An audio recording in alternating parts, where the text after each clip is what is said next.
Alléluia, Alléluia, Alléluia, Alléluia. Nous te louons, Jésus, nous te louons, Yahweh, nous te louons, Alléluia, Alléluia. Oh, gloire à l'agneau, gloire à Jésus, gloire à l'agneau, gloire à Yahweh, gloire à l'agneau, gloire à Alléluia. On appelle ça yonini, Nzambe nanga napesa yoni. Oh, ngai napesa yoni, Nzambe nanga napesa yoni. Yonde Nzambe malamu, Nzambe nanga napesa yoni. Yonde Nkosi na Yuda, Nzambe nanga napesa yoni. Oh, napesa yonini, Nzambe nanga napesa yoni. Oh, ngai napesa yonini, Nzambe nanga napesa yoni. Oh, oh mon Dieu, tu es beau. Oh mon Dieu, tu es bon. Oh mon Dieu, tu es bon. Tu es bon pour moi, tu es bon. Oui, mes bien-aimés, la Bible dit là où deux, trois personnes sont réunies, notre Dieu, il est au milieu. Alors je sais que notre Dieu, il est au milieu de nous parce qu'il ne regarde pas beaucoup de gens, il ne regarde pas les hommes, mais il regarde le cœur. Je sais qu'il est là avec nous. Comme nous avons quitté nos maisons, nous sommes venus pour les rendre gloire. C'est pour cela que nous allons les lever, les glorifier au nom de Jésus. Prions le Seigneur. Seigneur Dieu d'amour, nous te bénissons, nous te rendons grâce ce soir. Nous te disons merci Seigneur pour tout tes bienfaits, Papa. Merci Jésus pour ton amour dans nos vies. Merci Seigneur, toi qui nous as protégés durant toute cette semaine. Depuis dimanche, oh grand Dieu. Papa, aujourd'hui nous sommes là pour t'élever encore une fois. Papa, sois béni, sois exalté, Dieu d'amour. Merci Seigneur pour ton amour dans nos vies. Merci Seigneur de protéger mes frères, Seigneur Dieu d'amour. Oh Seigneur, chacun était dans son côté, mais tu lui as protégé, Papa. Merci, c'est par ta grâce que nous sommes vivants. C'est par ta grâce que nous sommes debout. C'est par ta grâce que nous vivons, Jésus. Nous te disons merci, Papa, dans ces moments pascal, Père éternel. Gloire soit rendue à toi, Papa. Sois élevé, sois béni, Père. Sois élevé, ô grand Dieu. Tu es le roi des rois, Seigneur. Tu es le puissant des puissants. C'est pour cela que nous te bénissons et nous te disons merci, Seigneur. Que la gloire.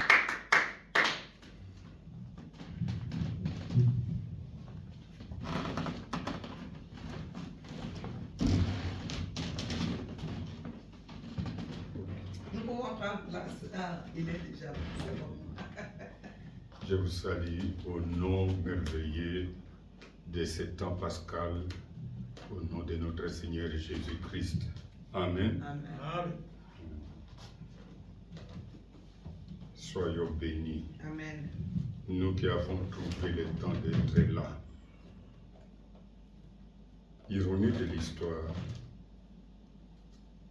ce n'est pas parce que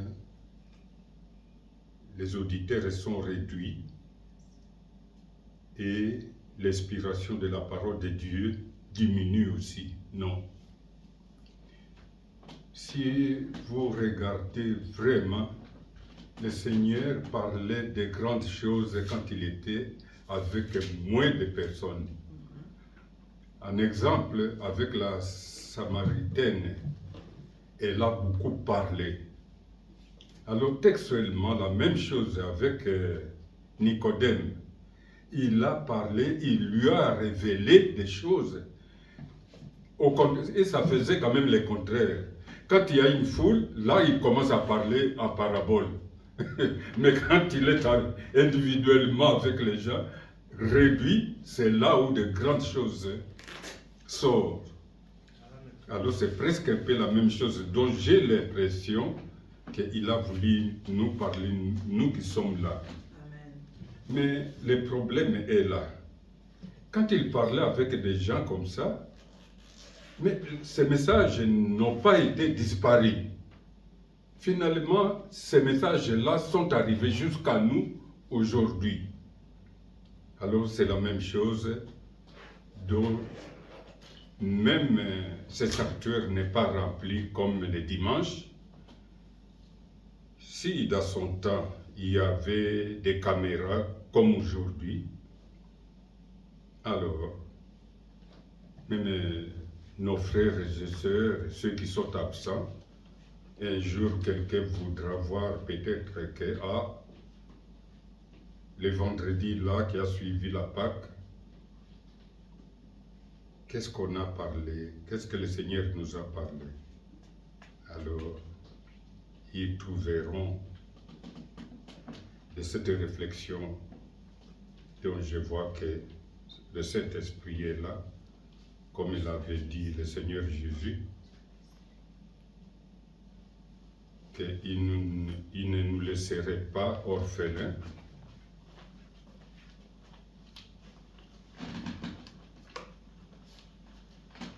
Il nous laisserait avec le consolateur. Maman, tu voulais le stylo? Voilà.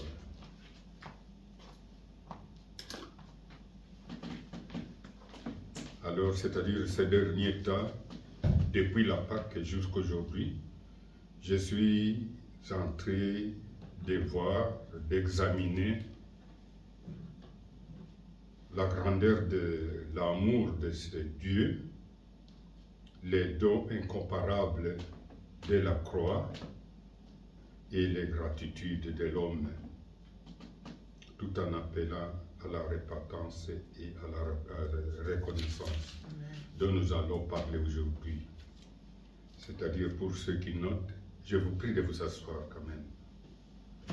Pour ceux qui notent, le grand thème est là, l'amour incompréhensible de Dieu et les gratitudes de l'homme, malgré ces grands sacrifices. L'homme ne reconnaît toujours pas cette grande amour. Alors je répète le thème, l'amour incompréhensible de Dieu. L'amour incompréhensible de Dieu. L'homme n'arrive pas à percer, n'arrive pas à comprendre à sa juste valeur ce grand amour-là, les dons particuliers qu'il nous a fait, dont nous célébrons la Pâque, l'amour incompréhensible de Dieu et l'ingratitude de l'homme. Une fois encore, Dieu a tant aimé l'homme qu'il lui a donné le prix grand des cadeaux de l'histoire, son Fils unique, en sacrifice pour sa réconciliation. Pourtant, l'homme continue de vivre comme si ce sacrifice n'avait aucune valeur. C'est la preuve que nous voyons là.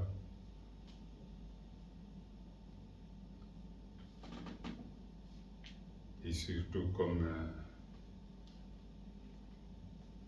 Papa Philippe n'est pas là, qui nous rappelle de temps en temps, pour que nous puissions venir, il faut qu'il y ait un stimulateur, il faut qu'il y ait quelqu'un qui nous pousse un peu derrière, quelqu'un qui nous rappelle.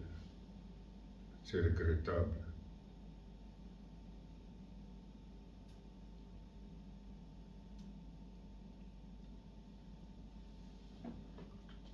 Alors les Écritures centrales, voilà, il leur revient encore, Jean 3, 16.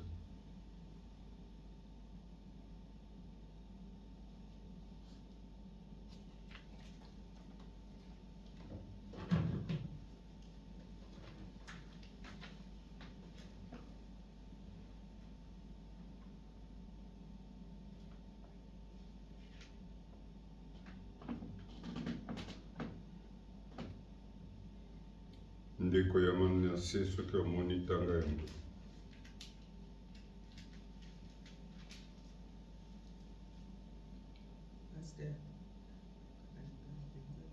Ayoki te te baza koyekola baza kosala stage ya lingala mpe nalobi yango exprès mpona bayekolaka mpe lokolo ndeko ya Manase yo ntanga yango. De Manassé, le frère de Manassé, c'est qui?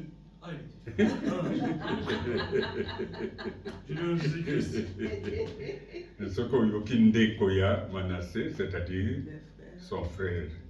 Et je l'ai fait exprès. Vous êtes en apprentissage de lingala. Seigneur Jésus-Christ. Amen. Car Dieu a tant aimé le monde qu'il a donné son Fils unique, afin que quiconque croit en lui ne périsse point, mais qu'il ait la vie éternelle. Amen. Amen.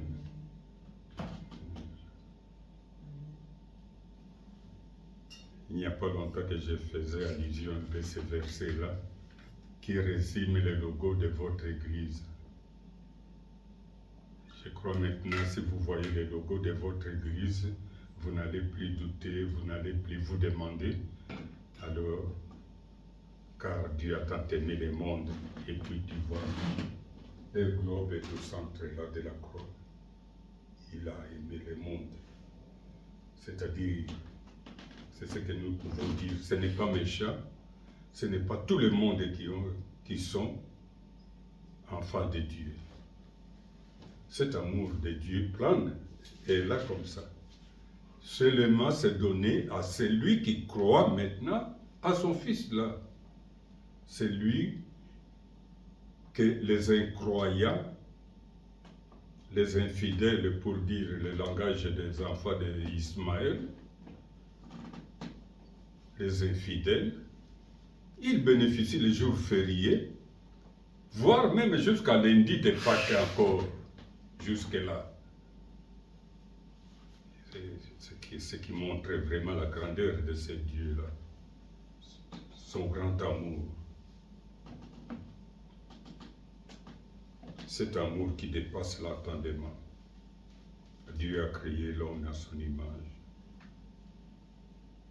C'est ce qui nous rappelle Genèse 1, verset 26. Faisons l'homme à notre image, selon notre ressemblance. L'homme n'est pas un accident de la création. Il n'est pas un accident. Ni un produit du hasard. Non, l'homme n'étonne pas. Même par les scientifiques qui disent que non, c'est l'évolution.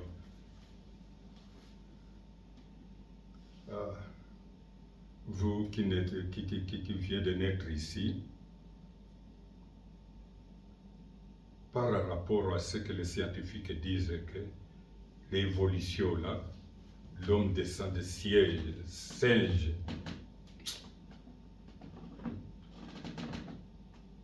Vos arrière-grands-parents là-bas, s'ils écoutent ça, ils les trouveront vraiment les gens sans cerveau. Parce que le singe est le Kisiya Foufou. Tu connais Foufou?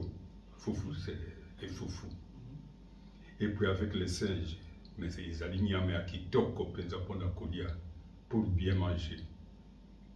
Alors, Bino Bobotami, vous qui êtes né ici, avec la tête de singe là qui ressemble un peu à l'homme, alors vous allez crier que alors, ce sont des cannibales. Non, ça n'a rien à voir. Et ce n'est pas pour rien que ça a été écrit pour que nous puissions comprendre. L'animal est animal. Et puis Paul connaît bien la chose. Il dit que l'homme animal, c'est quelqu'un qui est dépourvu de Saint-Esprit. Et c'est vrai. Et quelque part là, David est très loin de Saül, là, qui est devenu Paul. Il disait que les commencements de la sagesse de l'homme, c'est la crainte de l'Éternel. Alors, voyez-vous, déjà, c'est déjà à l'opposé de ce que les scientifiques parlent aujourd'hui. Même la Bible dit quelque part, je crois, si ce n'est pas, ça doit être dans les Proverbes. La crainte de l'Éternel est aussi le commencement de la science aussi. Ça parle quelque chose comme ça. Le commencement de la science. Et ce n'est pas la science, les scientifiques ne sont pas réservés qu'aux intellectuels. Pour devenir un bon intellectuel aussi, il faut craindre ce Dieu-là qui nous donne qui nous a fait vraiment à sa ressemblance, parce que c'est lui qui connaît tout. Quelle science? Science que Adam a eu pour nommer, donner les noms à la création de l'Éternel. C'est là où nous pouvons voir que l'homme s'égare toujours. L'homme n'est pas un accident ni un produit du hasard, dont je viens de dire. Il est voulu. Papi, c'est Proverbe 1,7. La crainte de l'Éternel, commencement de la science. De la science. Oui, oui. On peut lire là. Tu as dit Proverbe 1, verset 7. Oui. Manassé, tout de suite, l'a trouvé, il peut lire ça. C'est très important pour voir des choses comme ça.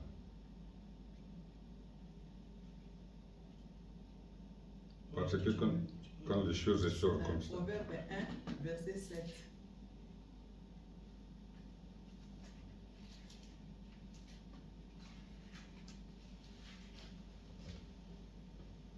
Je nom de Jésus-Christ. Amen. Amen. La connaissance commence par la crainte de l'Éternel. Amen. Il faut être fou pour mépriser la sagesse et l'instruction. Amen. Amen. Amen. Et moi, c'est écrit, la crainte de l'Éternel est le commencement de la science. Les insensés méprisent la sagesse et l'instruction. C'est la même chose. Hein. Toi, tu as le quoi?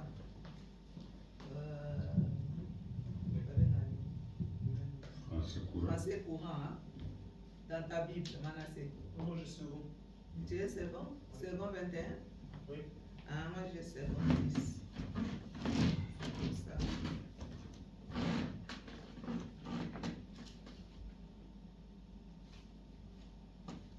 Alors,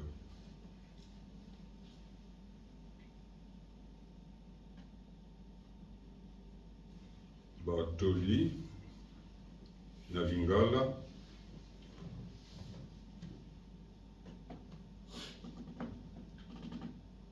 kotosa Yawe ezali ebandeli ya kozwa mayele, bobele bazoba bato baboyaka mateya mpe maloba ya bato ya mayele. Kotosa Yawe ezali ebandeli ya kozwa mayele. Alors que personne n'est... Les fribourgeois disent que chicaner, qui ne te chicane pas parce que tu es croyant. Non. On n'est pas vraiment des imbéciles que les sous-hommes par rapport aux intellectuels. Non. Craindre Dieu, c'est là où la sagesse, l'homme, l'ego de l'homme commence par là. Le respect d'être un être humain. Et puis c'est Paul qui le sait très bien, il dit l'homme animal, c'est là. Alors ce n'est pas une injure, et c'est vrai, c'est comme ça. Tu vas trouver quelqu'un, il va se noyer dans la bouteille. C'est-à-dire quoi? Quand on veut pendre et tuer un homme, on les fait tourner la tête, qu'il devient comme un animal, pour qu'il ne sache rien, qu'il ne sente rien, et puis là, on l'exécute. Alors, l'homme est voulu, aimé, porteur de la dignité divine dont l'homme est un porteur de dignité divine. Ce n'est pas un accident. Tu n'es pas dans le monde pour être comme ça. Quand tes problèmes te dépassent et puis pour raccourcir, chercher une solution facile, tu vas te suicider. Alors là, c'est indiqué vers l'affaire. Ce n'est pas une solution. Tout a une solution à Dieu. Et il faut savoir aussi se repentir. C'est le message d'amour de Dieu. Dieu nous aime. Il n'abandonne pas l'homme. Dieu a placé en l'homme une valeur éternelle. Amen. Ça ne finit pas. Il a placé en l'homme la valeur éternelle. Dieu ne donne pas son Fils pour quelque chose sans valeur. Non, parce que tu as de la valeur, c'est pourquoi il a donné son Fils. Unique. La croix révèle la valeur que Dieu attribue à l'homme. Même lorsqu'il est perdu. Oh frère, je ne te vois plus. Oh non, je suis à la maison, il y a beaucoup de problèmes. Mais il y a des problèmes, mais toi, tu ne vas pas te donner la solution. La solution est à celui-là qui t'a créé. Et tu restes à la maison où j'ai beaucoup de problèmes. Une excuse bidon. Tu ne tiens pas debout.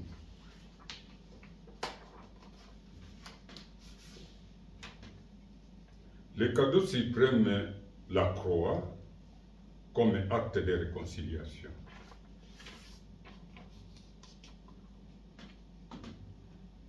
Ce que j'appelle souvent l'orgueil chrétien. Alors tu trouveras quelqu'un, quand son frère ou sa sœur se trompe, quelque chose, Nalinga leur dit que tout a libako. C'est-à-dire quand on rate la marche, quelqu'un quand il commet une faute, on le voit comme quelqu'un de rien, quelqu'un qui ne vaut rien. Non. Toi, tu n'as pas le droit de le juger. Aide-lui, rappelle-lui la parole. Si tu connais le verset, tu l'aides à se rappeler tout simplement. Mais tu n'es pas son gendarme. Tu ne vas pas le juger, tu n'es pas son juge. Mais aide-lui tout simplement, rappelle-lui surtout s'il a connu à goûter. C'est ce que nous appelons, il y a une petite chanson, pas une petite. Tout ce qui est vénéré par Dieu, ce n'est pas petit. Mayanzoli, c'est comme quelqu'un qui a goûté le miel. Le goût de miel ne va pas disparaître parce que ça a été apporté par les cuillères ou bien quelque chose qui a apporté quelque chose d'amer. Au contraire, le goût de sucre et de miel, le goût de, par exemple, le café qui est un peu amer dans la bouche, ne la supprime pas complètement. Et c'est presque un peu comme ça. On n'a pas de droit les uns sur les autres, sauf pour nous rappeler de ce verset précieux pour aider ton frère et ta sœur d'aller en avant. La croix n'est pas un symbole religieux. Elle est le lieu où la justice et la miséricorde se rencontrent.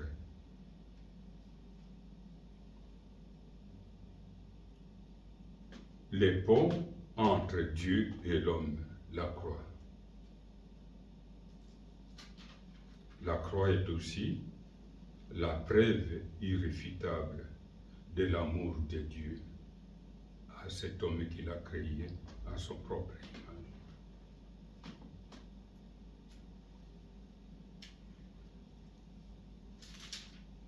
Par ces trois options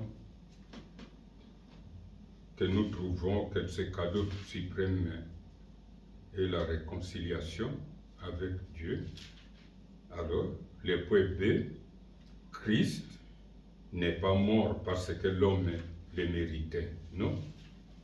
Il est mort parce que nous étions pécheurs. Comme ce que je viens de vous dire là, l'orgueil spirituel. Tu trouveras quelqu'un qui croit que parce il a fait quelque temps dans la chrétienté, il est supérieur à toi. Non, celui qui est supérieur n'existe pas. Nous sommes tous les disciples du Seigneur. Alors, dans le point B, nous trouvons au Romains chapitre 5, verset 8, alors que nous étions encore pécheurs, comme je viens de le dire, que Christ est mort pour nous. Il n'a pas entendu à ce que nous soyons saints, que nous soyons meilleurs, non. C'est Dieu qui a pris l'initiative de sauver, de se réconcilier avec cet homme-là.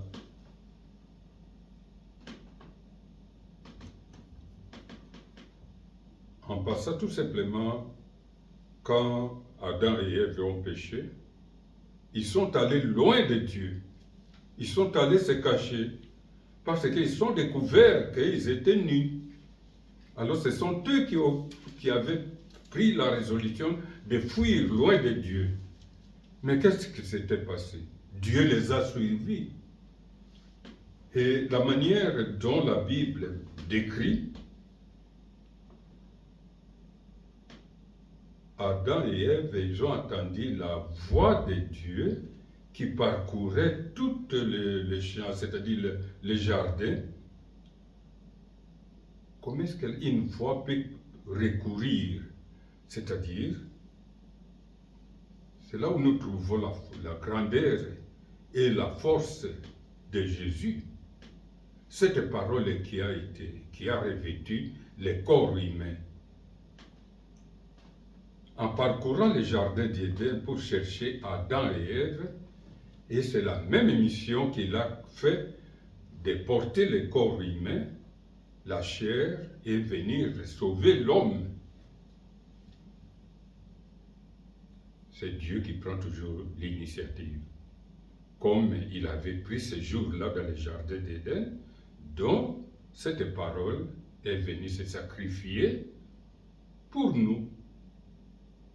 Et dans ce moment précis, c'est nous qui bénéficions ça. Nous écoutons en direct ce que le Seigneur nous parle, ce qu'il a voulu.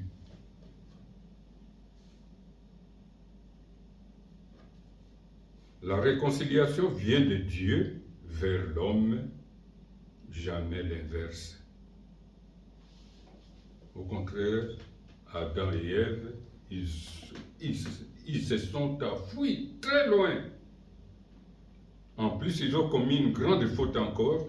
Ils ont cherché à se couvrir avec les feuilles, quelque chose qui n'a pas du sang.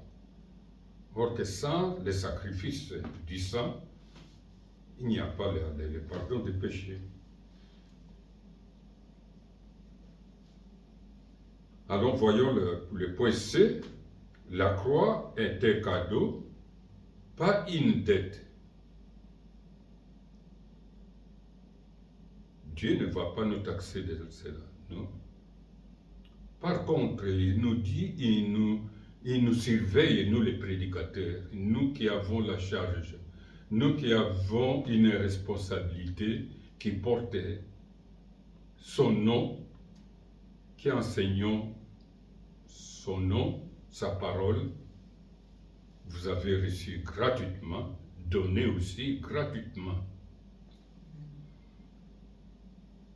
Mais quand vous voyez dans une église où il exige l'offrande, les dons, en commençant par un montant déterminé, alors là, il faut faire attention. Dieu ne nous appelle pas comme ça. Donner ce que tu as, avec joie dans le cœur. Ce n'est pas en regrettant. Si je donnais comme ça, je resterai avec quoi? Qu'est-ce que je mangerai demain? alors tu commences à donner avec les regrets, alors ton offrande est nulle. Sinon en Afrique, nous disions que en donnant avec des murmures, tu donnes à Dieu quelque chose de pourri, qui n'a pas aucune valeur.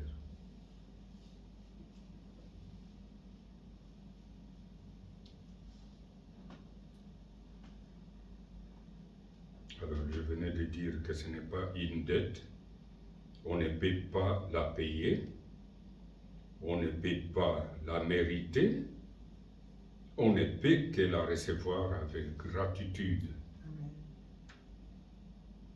L'ingratitude de l'homme, là c'était le troisième point.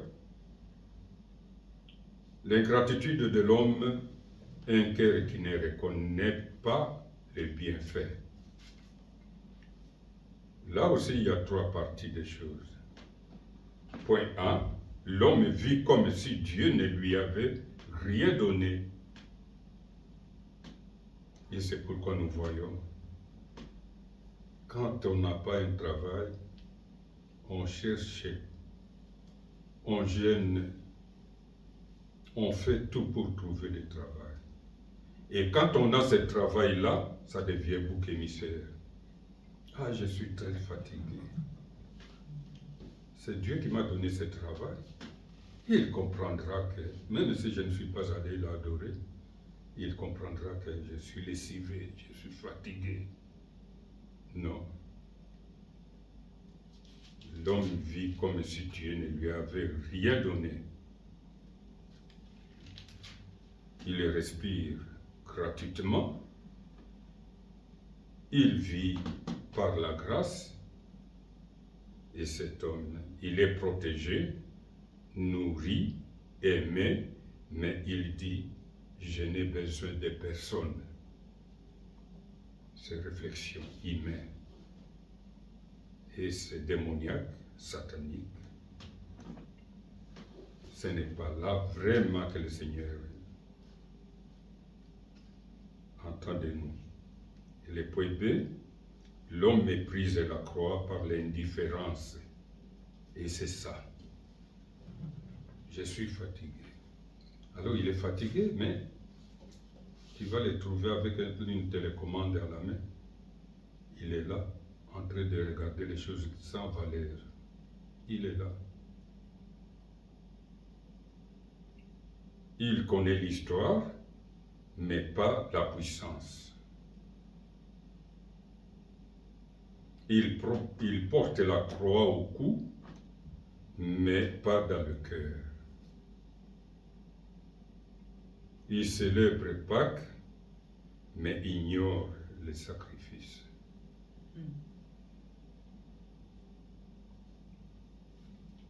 C'est ce que je venais de dire là. Même les enfants d'Ismaël, on l'insulte. Mais le jour férié, il est là.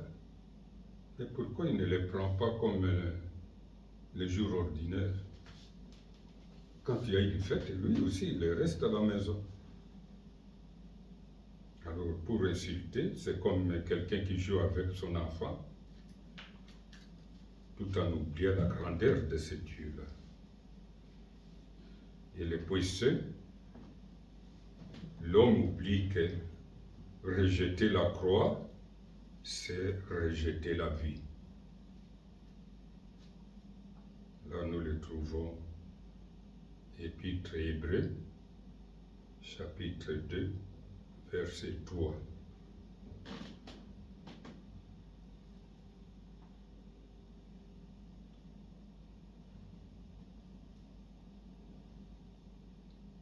Comment échapperons-nous si nous négligeons un si grand salut?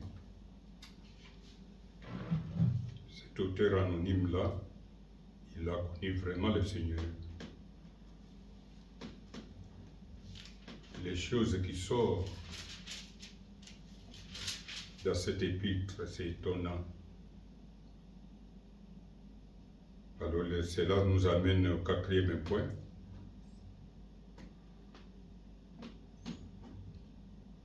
Là aussi, il y a 3 points. Point A, Dieu n'a pas changé. Malgré l'ingratitude de l'homme, il n'a pas changé.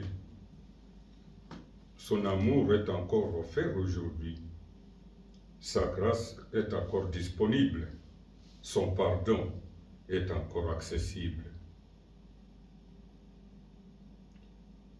Dans le point B, la seule réponse juste à un tel amour, la repentance, la reconnaissance, la soumission, l'adoration et une vie consacrée. Soyez bénis à vous deux, mes amis. La solution. Oui, il y a 5 choses. Hein. La repentance, la reconnaissance, la soumission, l'adoration et une vie consacrée.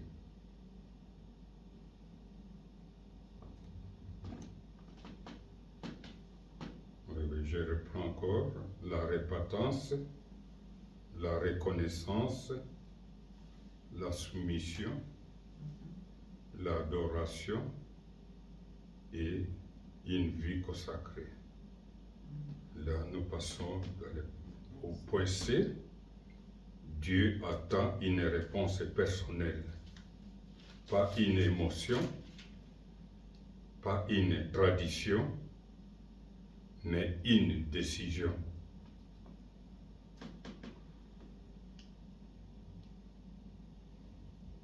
C'est par là où nous pouvons dire, Seigneur, ouvre nos yeux pour voir ton amour. L'homme peut ignorer Dieu, mais Dieu ne peut pas ignorer l'homme qu'il aime. La croix reste dressée comme un cri éternel. Je t'aime d'un amour éternel. Ce soir, Dieu appelle son peuple à revenir à la reconnaissance, à la profondeur, à la vraie adoration.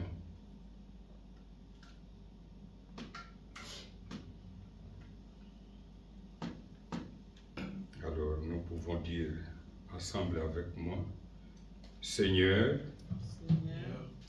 pardonne mon ingratitude. Pardonne mon ingratitude. Rallume à moi la flamme de la reconnaissance. Allume en moi la flamme de la reconnaissance. Aide-moi à vivre à la hauteur du prix que tu as payé. Aide-moi à vivre à la hauteur du prix que tu as payé. Amen. Amen. Que le Seigneur bénisse ta parole.